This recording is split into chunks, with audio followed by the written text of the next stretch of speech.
Magandang umaga po sa inyong lahat. Ang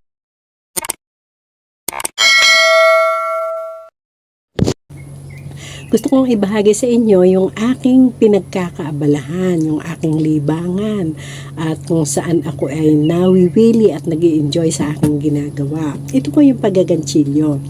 Bata pa po ako ay nagaganchilyo na. Ako ay gumagawa na ng mga kortina. Sa totoo lang, mga simpleng design lang.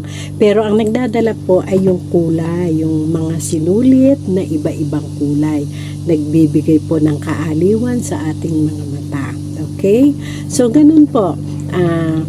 Kumbaga, ito po ay isang arts or crafts na lumalawak ang ating kaisipan sa paglikha ng mga bagay na kumbaga kung tutuusin hindi natin sukat akalaing magagawa natin ay nagagawa natin.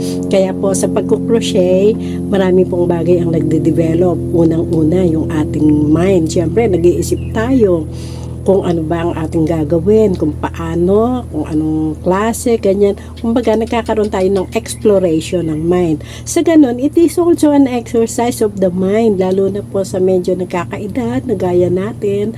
Siyempre, kailangan para hindi tayo magkaroon ng, sabihin nating pagkalimot, it is a mind exercise. Nadidevelop din yung wisdom natin sa pagkakaroon ng pagiging matyaga, yon, at pasensya. Dahil, syempre sa paggaganchilyo, hindi naman talaga kailangang mabilisan or what. So, dahan-dahan lang. Take your time. One at a time, kumbaga. So, sa paggaganchilyo po, hindi lang ang ating kaisipan, syempre, na-exercise yung ating mata, although hindi naman kaya talaga totoong nakatitig ng halos. Syempre, kukurap-kurap din yung mga mata natin. Okay, nadidevelop din yung ating kaalaman sa mga bagay-bagay na pang arts or sa ating mga arts. Ano ba Tagalog sa arts? Edi arts. Edi yung ating pagiging malikhain. Yun, ayun na, natumbok natin. So, ganun po, nakakagawa tayo ng mga kung ano-anong naisip natin, gaya nung baro ng bata. Okay, ang cute pa naman, di ba? Lalo na kung marunong tayong mag-design o marunong tayong mag-borda-borda. Tapos, nakakagawa tayo ng damit, sombrero, ano pa ba? Ang dami yung lahat ng naisusuot to. Ang iba nga, mga wedding po, or mga wedding dress, or mga gown made of crochet. Doon talagang bilib ako at humahanga ako sa gagaling nila. Although, ako nga, hindi naman po ako aaral ng mahihirap na design. Mga simple lang talaga. Simple lang na ako'y nasisiyahan at hindi lang sa ganun po, magkakaroon din tayo ng chance na kumita dahil pwede nating ibenta to. Lalo na kung magandang design na ginawa mo. Tapos may conservative pa yung tao, yung mga nakaibigan mo or nakakita ng disenyo mo, ayun na, kikita ka rin dito. Sabi nila walang yumayaman, hindi po totoo yan. Kasi ang pagyaman naman hindi lang naman sa pera.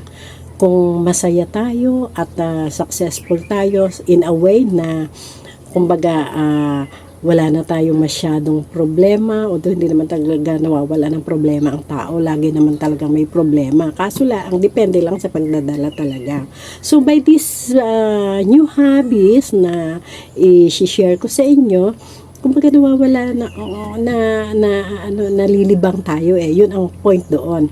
Bottom line is nalilibang at kikita ka pa. Yun ang pinaka the best doon. Kaya nawa po ay samahan ninyo ako dito sa aking tutorial at marami akong bagay na ipakikita sa inyo. Subscribe nyo ako at okay naman po. Lalo na kung kayo ay nag-i-enjoy din at nagagandahan din sa mga susunod kong gawa dahil ako mismo may talaga, siyempre gawa ko buhati natin ang sarili nating bangko. Pero marami naman po, awa ng Diyos, biyaya ng Diyos, marami pong nagagandahan kahit simple lang siya at talaga namang sinasabi kong simple pero lumalawak ang ating mga imagination.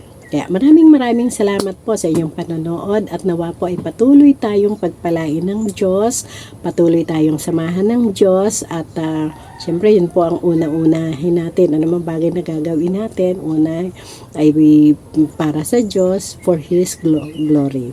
Kaya thank you po and please follow me or subscribe.